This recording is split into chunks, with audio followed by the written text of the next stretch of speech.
शोकाकुल बंधू आणि भगिनींनो, ज्या बालगंधर्व सभागृहामध्ये आदरणीय दादांना श्रद्धांजली वाहतोय,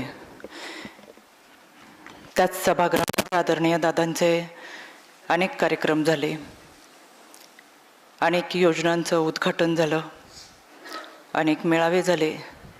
राष्ट्रवादी काँग्रेस पक्षाचा वर्धापन दिन याच सभागृहामध्ये साजरा केला गेला.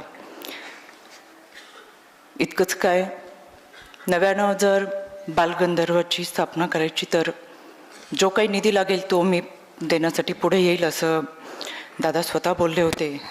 आज सभागृह तेच आहे, गर्दी तीच आहे, माणसं तीच आहेत, पण माणूस तो नाही आहे. पण त्या माणसासाठी आपण आलो. दादांबद्दल आठवणी खूप आहेत, विचारांचं काहूर खूप आहे. खरं तर 2002मध्ये गावं समाविष्ट झाली आणि प्रभाग पद्धतीमध्ये पहिल्या निवडणुका लागल्या आणि माझ्या सासूबाई रुक्मिणी आणि चाकणकर यांना दादांनी उमेदवारी दिली.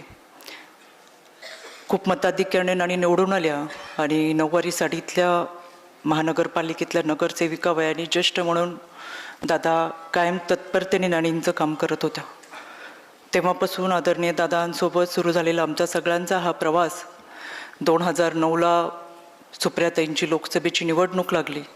दादांनी सकाळी लवकर नाणींना फोन करून सांगितलं, तुम्ही सगळ्यांनी सुप्रियाचं काम करा आणि रुपाली तिचे बचत गट खूप आहेत, तिला बचत गटातल्या महिलांना काम करायला सांगा. खरं तर त्यावेळेस मी राजकारणात नव्हते, पण दादांनी सूचना दिल्या आणि आम्ही सगळे कामाला लागलो. खऱ्या अर्थानं त्यानंतर राजकारणाचा सुरू झालेला प्रवास, नंतर शहर अध्यक्ष, प्रदेश अध्यक्ष, आयोगाचे अध्यक्ष. ज्यावेळेस मी पहिल्यांदा मला आयोगाचं अध्यक्षपद दिलं, मी कुटुंबासह दादांना भेटायला गेले. त्यावेळेस दादा म्हणाले, रुपाली तुला आयोगाचं पद मिळाले, तुझ्याकडे कोणतीही तक्रार आली, मग ती व्यक्ती कोणती आहे बघू नको, माणूस कोणता आहे बघू नको, पक्ष बघू नको, तक्रारदार कोण आहे बघ आणि त्याचे प्रश्न सोडव. अगदीच माझ्याबद्दल ही कोणी तक्रार केली तर माझ्यावर सुद्धा गुन्हा दाखल करायची नोटीस कर. हे वाक्य दादा अनेक वेळा आमच्या संघटनेच्या बैठकीत सुद्धा बोलले. इतका पारदर्शकपणे काम करणारा माणूस कदाचित कोणी नसेल.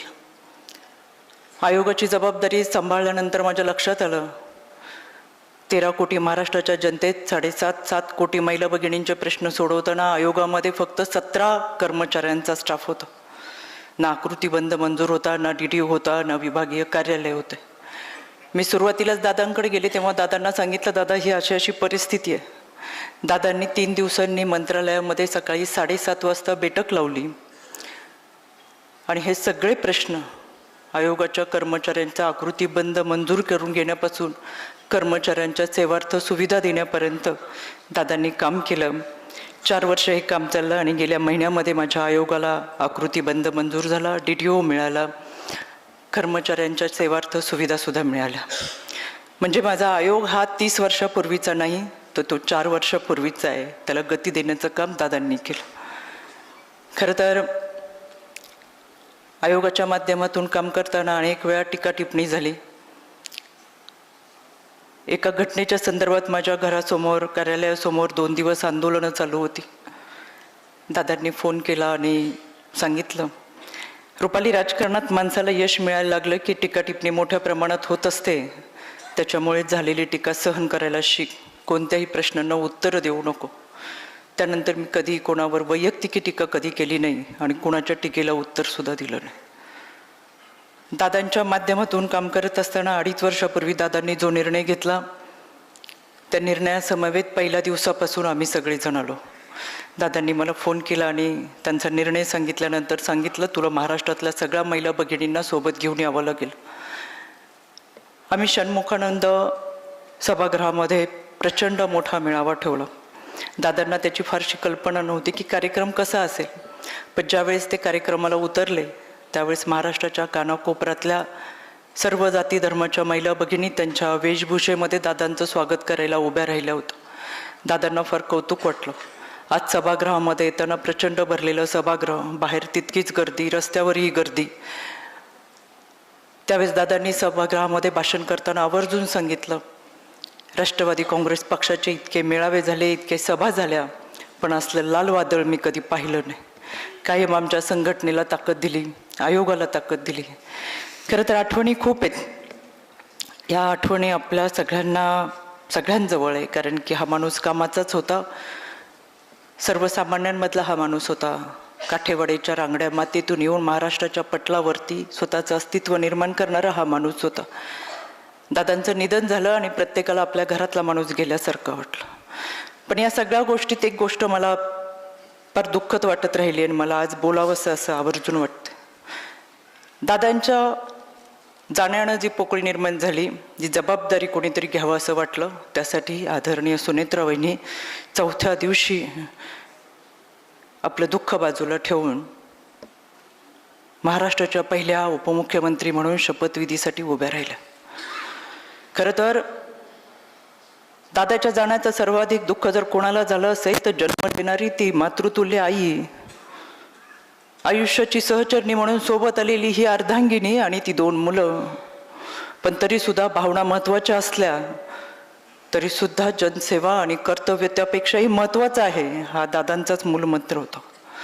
आणि म्हणून आपलं दुःख बाजूला सारून धीरोदत्तपणे ही माऊली चौथ्या दिवशी शपथविधीसाठी जेव्हा उभी राहते, तेव्हा पुन्हा एकदा प्रकर्षाने जाणवलं, लोकसत्तामधल्या संपादकीय लेखामध्ये गिरीश कुबेर ज्या पद्धतीने गंडशमनार्थ, कंडशमनार्थ, अदखलपात्र वावर, सुतक, अंत्यसंस्काराचं प्रदर्शन असे शब्द वापरून एका माऊलीच्या संदर्भात तिचं खच्चीकरण व्हावं म्हणून लेख लिहितात, त्याचा मी याच व्यासपीठावरून निषेध करते.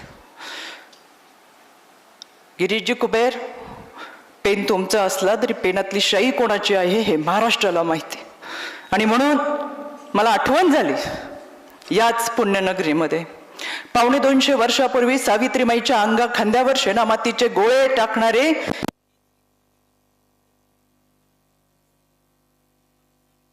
हा लढा आता प्रखर करावा लागेल. हा रस्ता वाटतो तितका सोपा नाही. हा केवळ सुनेत्रा वहिनींचा अपमान नाही, तर हजारो लाखो महिला भगिनी आहेत ज्यांच्या पती निधनानंतर त्या पुन्हा एकदा पदर कमरेला खोसून लेकरांना बरोबर घेऊन लढण्याचा प्रयत्न करतात. त्यांचं खच्चीकरण तुम्ही केलं. समाजामध्ये वावरणं या विकृतीच्या विरोधात लढावं लागेल. खरं तर तिचा सन्मान होणं, तिने जबाबदारी पेलय, तिला उभारी देणं, आम्ही तुझ्या पाठीशी आहोत हे सांगणं गरजेचं होतं. पण अत्यंत चुकीच्या पद्धतीने ही मानसिकता आपण दाखवली. त्याच्यामुळे आमच्या कोल्हापूरच्या हेरवाडच्या ग्रामपंचायतीमधल्या महिलांचा निर्णय असेल, चांद्रयान यशस्वी झालं म्हणून जल्लोष करणारे आपण असतात. ऑपरेशन सिंदूरची जबाबदारी आमच्या महिला भगिनीने घेतली असेल, पण एका महिला भगिनीने शपथ घेतली म्हणून तुम्हाला तिच्या सामर्थ्याची जर भीती वाटत असेल तर मला परत एकदा सांगायचंय, सुरुवातीपासून दादांना ज्यांना आरोपीच्या पिंजऱ्यामध्ये उभं केलं, तुमचा हा प्रयत्न जर तसाच असेल की सुरुवातीपासून सुनेत्रा वहिनींना सुद्धा आम्ही आरोपीच्या पिंजऱ्यात उभं करू, तर मला तुम्हाला आठवण करून द्यायची, हा महाराष्ट्र जिजाऊ, सावित्री, अहिल्या, रमाई, भीमाईच्या लेकींचा आहे. आणि म्हणून आमचा हा लढा प्रखर राहील. आम्ही वहिनींमध्ये दादांना पाहतोय. अखंड प्रवास करत असताना या माणसाने स्वतःसाठी कधी वेळ दिला नाही, स्वतःच्या आयुष्यासाठी कधी जगला नाही. महाराष्ट्राच्या कानाकोपऱ्यातून येणाऱ्या दिनदुबळ्यांसाठी हा माणूस झिजत राहिला. त्याचा सर्व प्रवास आपण सगळ्यांनी उघड्या डोळ्यांनी पाहिला. आणि म्हणून या कुटुंबासमवेत उभं राहत असतानाच या माऊलीशी पाठीशी उभं राहणं हीच दादांना खरी आदरांजली ठरेल. बोलण्यासारखं खूप आहे. गिरीशजी कुबेर आणि त्यांच्यासारखं लिखाण करणाऱ्या लोकांना आम्ही वेळोवेळी सावित्रीच्या लेखी म्हणून हा प्रश्न विचारत राहू. पण मला सुरेश भरांटाच्या ओळी आवर्जून या ठिकाणी सांगायचे. मी कोणाला कळवलं नाही, मित्र कोण आणि शत्रू कोण गणित साधे कळले नाही. सुगंध सारा वाटीत गेलो, मी कधीच दरवळलो नाही. केला सामना वादळाशी, त्याच्यापासून पळालो नाही. सामोरा गेलो संकटांना, त्यांना पाहून वळलो नाही. पचवून टाकले दुःख सारे, पचवून टाकले दुःख सारे, कधीच मी हळहळलो नाही. आले जीवनात सुख किती, कधीच मी हरवलो नाही. कधीच न सोडली कास सत्याची, कधीच न सोडली कास सत्याची, कधीच मी मळलो नाही. रुसून राहिले माझ्या जवळचे, मी कुणालाच कळवलो नाही. जाता जाता इतकंच सांगेल, दादाचा शेवटचा कॉल आज सकाळी ऐकला. माणसांच्या कामाची यादी बरोबर घेऊन माणसांमध्ये जाण्यासाठी, माणसांची कामं करण्यासाठी शेवटपर्यंत हा माणूस सांगत राहिला की आपल्याला सर्वसमावेशक लोकांचं काम करायचं आहे, सर्व जाती धर्माच्या लोकांचं काम करायचं आहे. शिवशाहू फुले आंबेडकरांच्या विचाराची पताका खांद्यावर घेतलेला हा माणूस राष्ट्रवादीच्या प्रत्येक कार्यकर्त्याला मला आवर्जून सांगायचं आहे, ही पताका आता आपल्या खांद्यावर घेऊन महाराष्ट्राच्या कानाकोपऱ्यापर्यंत दादांचा हा वसा आणि वारसा पोहोचवायचा आहे. आणि हीच खऱ्या अर्थाने दादांना श्रद्धांजली राहील. धन्यवाद.